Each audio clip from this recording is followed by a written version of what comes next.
It was late, and the whole house was wrapped in that heavy silence that makes even the smallest sound echo. I sat in the study, sorting through stacks of papers, trying to tame the chaos Harry always left behind. My hands moved on autopilot, bills, receipts, contracts, until something unexpected happened.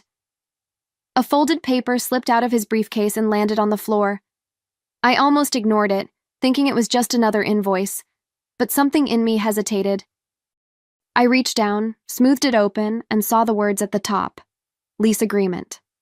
My stomach tightened. A lease? For what? My eyes moved quickly over the page, and then I saw it. Apartment 502, signed clearly under Harry's name. For a moment, I couldn't breathe. My hands shook as I held the paper, my heart pounding so hard I could hear it in my ears. We had never talked about another apartment. Never. The realization sank in like a stone in water, and a chill crawled up my spine. What in the world was Harry hiding from me? I read the document again, slower this time, as if maybe the words would shift into something that made sense. But no matter how I looked at it, the truth stared right back at me. The dates lined up with the last few months when Harry claimed he was working late, traveling, always too busy. Suddenly, all those excuses felt heavier, like pieces of a puzzle I hadn't realized I was solving.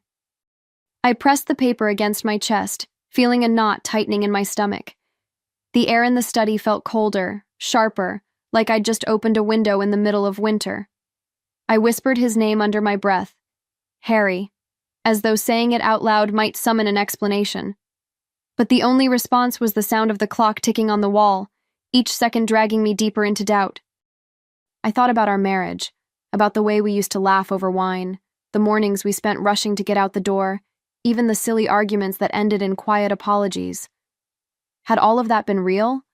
Or had he been living a double life right under my nose? The thought left me dizzy, gripping the edge of the desk to steady myself. I laid the paper flat on the desk, staring at Harry's signature as if it might suddenly confess something to me. My fingertips traced the ink, trembling with a mix of anger and disbelief. Every instinct in me screamed that this wasn't just about business. This was personal, hidden, deliberate. And the fact that he hadn't told me, well, that was the part cutting the deepest. I felt my breath coming faster, shallow and sharp. I wanted to storm into the living room, shove the lease in his face, and demand the truth right there. But I didn't. Instead, I folded the paper carefully, almost too carefully, and slid it back where I'd found it. Not out of forgiveness, no, not even close, but because I knew I needed more than a piece of paper to face what might come next. As I turned off the study lamp, the room fell into shadow, but the weight of what I'd uncovered burned bright inside me. My heart was restless, and sleep would never find me that night.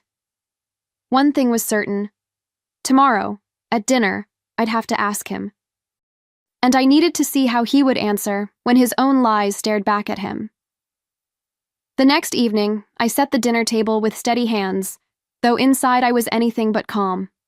The clink of silverware against porcelain sounded louder than usual, almost mocking my effort to act normal. Harry walked in, loosened his tie, and smiled like nothing in the world was out of place. My pulse quickened as I placed his plate down, rehearsing the words in my head. When he finally sat across from me, I decided not to waste time. Harry, I said, trying to sound casual. Funny thing, I found a paper in your bag today. Something about an apartment lease. I watched closely as his fork froze mid-air before he forced out a laugh that didn't quite reach his eyes. His throat tightened as he swallowed. Oh, that? He said, brushing it off with a wave of his hand. It's just for work. A client needed a co-signer. His voice was too quick, too rehearsed, and it only fueled the storm building inside me. I leaned back slightly, narrowing my eyes, refusing to let his excuse land so easily. Strange, I answered softly. Your signature looked a lot more like a tenant's than a co-signer's. The shift in his expression was instant. His jaw tightened, and his eyes flickered with something sharp before he masked it again. You're reading too much into this, he snapped, his tone slicing through the air. Just drop it. He shoved another bite of food into his mouth as if the act of chewing could erase my question. But it didn't. It couldn't. I stared at him, the man I thought I knew better than anyone. Every detail, the way his shoulders stiffened, the forced calm in his voice, was another crack in the facade. I had lived long enough with Harry to recognize when he was lying. And right now, he wasn't just lying, he was daring me to accept the lie. That, more than anything, made my skin crawl. 1,000 words burned on my tongue, begging to come out. I wanted to slam my hand on the table, demand the truth, watch him squirm under the weight of it. But instead, I pressed my lips together and let silence fill the space between us. He thought my quiet meant surrender, but deep down, I was already plotting what came next. I pushed the food around on my plate, pretending to be distracted, though every nerve in my body was alive. His eyes darted to me once or twice, testing, maybe even hoping I'd just let it go. But my silence wasn't weakness, it was strategy. If he thought I was done asking questions, he'd get sloppy. And sloppy men always reveal more than they intend to. Inside, a storm raged. Part of me wanted to cry, to ask him why, to cling to the version of us that still laughed in the mornings. But another part, stronger, sharper, knew better. This wasn't about fragile emotions anymore. This was about truth. And the truth doesn't need tears. It needs patience, precision, and the right moment to strike. So I smiled faintly, set my fork down, and let the conversation drift to something trivial. He relaxed, leaning back in his chair, convinced he had shut me down. But in my mind, the decision was already made. If Harry had an apartment, I would find it. And when I did, there would be no room left for his lies. The next morning, I woke with a heaviness in my chest that coffee couldn't fix. Harry left early, kissing my cheek with the same practiced ease, as if nothing had cracked between us the night before. I waited until I heard the door shut, then went straight to the drawer where I had tucked away the lease agreement. My fingers traced the address one more time. Apartment 502. I had to see it for myself. I drove across town with the paper folded neatly in my purse, every mile stretching my nerves tighter. When I finally reached the street, I parked across from the building. It wasn't flashy, just an ordinary apartment complex, the kind people walked past without noticing. But to me, it pulsed with secrets, with lies I wasn't supposed to know. My palms were damp as I gripped the steering wheel. Hours passed. The sun shifted, shadows growing longer across the pavement, and I sat there waiting, my stomach twisting with every car that pulled in. Then, just when doubt started to creep in, I saw him. Harry. My Harry. He walked up to the door, but he wasn't alone. His hand was entwined with another woman's, their laughter floating across the street like a dagger straight to my chest. My breath caught in my throat, and I sank lower in the seat, though part of me wanted to throw open the car door and scream his name across the street. Instead, I stayed frozen, gripping the wheel so tightly my knuckles whitened. Watching him with her was like watching a stranger wear Harry's face. He looked relaxed, unburdened, happy in a way he hadn't been at home for a long time. She leaned in close, her hand brushing his arm, and he smiled at her with a tenderness I hadn't seen directed at me in years. It wasn't just an affair, it was intimacy, familiarity. My stomach churned as though the world had tilted beneath me. All those nights he claimed to be buried in work or trapped in late meetings. This was where he really was, and with whom. A part of me shattered in that moment, the part that still wanted to believe his excuses, the part that hoped I was overreacting. But seeing them together left no room for denial. My chest burned, not just with heartbreak, but with rage.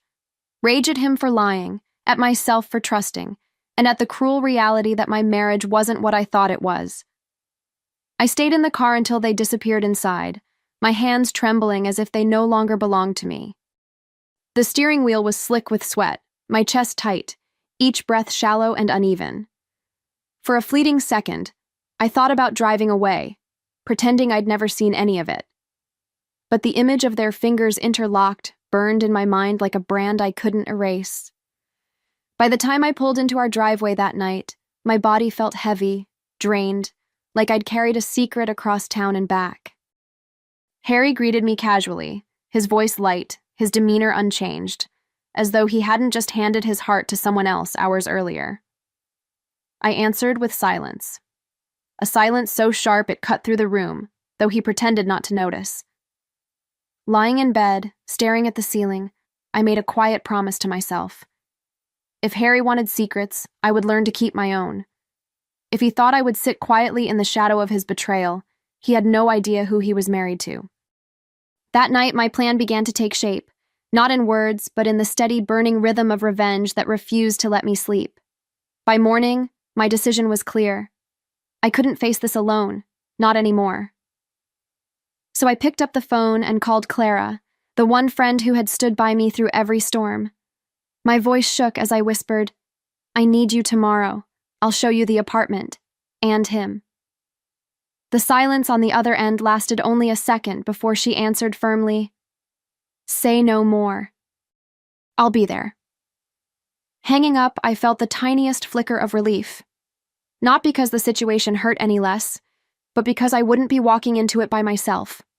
Clara knew me, knew Harry, knew the history.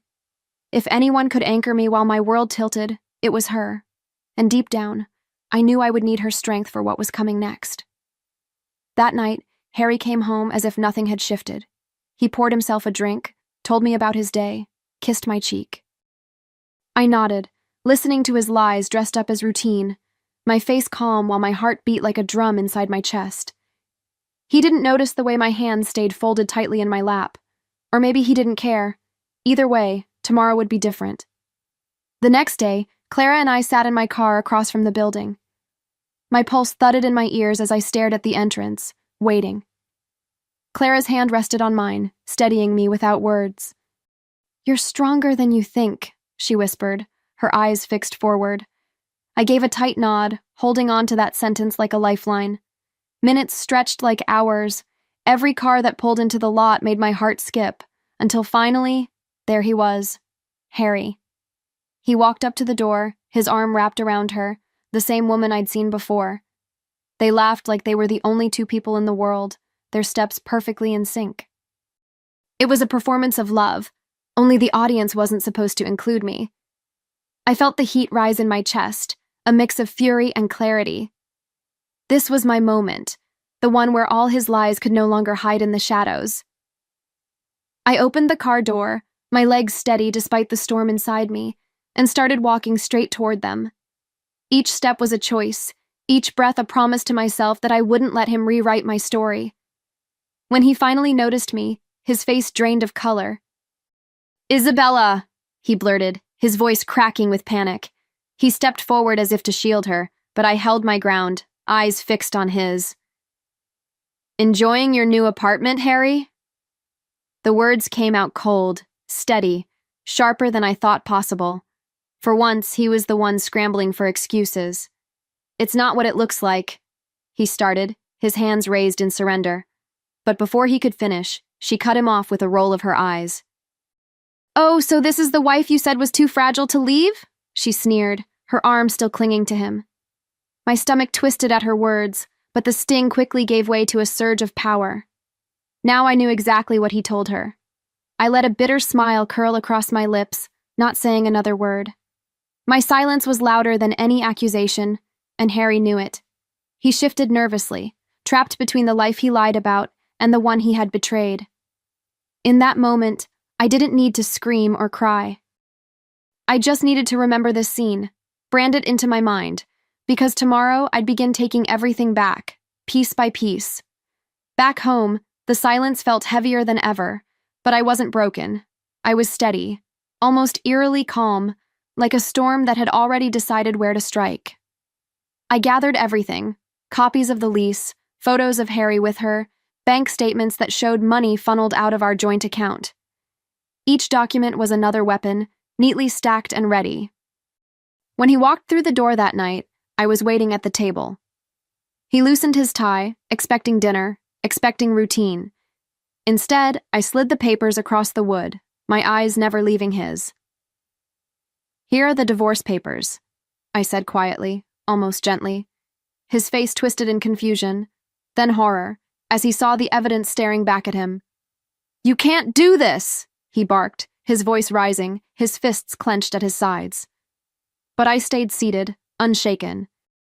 "I already did," I replied, my tone sharp as glass. "The house, the car, the accounts, they're mine.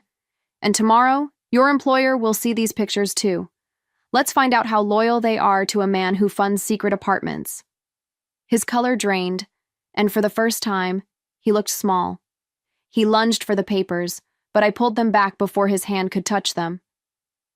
"You thought you were clever," I said, my voice low, controlled, almost calm. "You thought you could live 2 lives and I'd never notice. But you underestimated me, Harry. You always did." His eyes darted wildly, searching for some way to spin this, but there was nowhere left to run. "Isabella, please," he stammered, his anger collapsing into desperation. "We can fix this. I'll end it with her. The words died on his tongue when he realized I wasn't moved.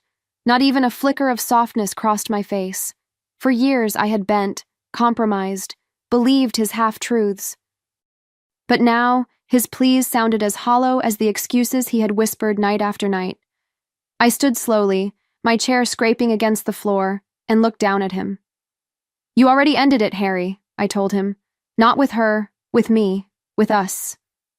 He swallowed hard, his jaw tight, but the bravado was gone. I could see it in his eyes, the moment he realized he hadn't just lost control. He had lost everything, and that was exactly what I wanted him to feel. Harry slumped into the chair across from me, his hands clutching at nothing, as if the right words might still save him. But there was no saving left to be done. I gathered the stack of documents, tapping them neatly into order, each page proof of how far he'd gone to betray me, and how far I was willing to go to take it all back. "You built a life on lies," I said evenly, sliding the divorce papers toward him once more. "And now those lies cost you everything. The house, the car, the accounts, even your reputation. I'll make sure the people who sign your paycheck know exactly what kind of man they're paying." His face paled, and for once, he didn't argue. The silence was louder than any confession. I straightened my shoulders, a weight lifting as I turned toward the door. He sat there, hollow, watching me walk away, but I didn't look back. For years, I had been the one left waiting, questioning, doubting. Now he would be the one sitting in silence, surrounded by the wreckage of his own choices, and finally, I was free to write the ending myself. Months later, I found myself sitting in a cafe just down the street from that apartment, the one that used to haunt my thoughts. This time, though, I wasn't hiding in my car or holding my breath.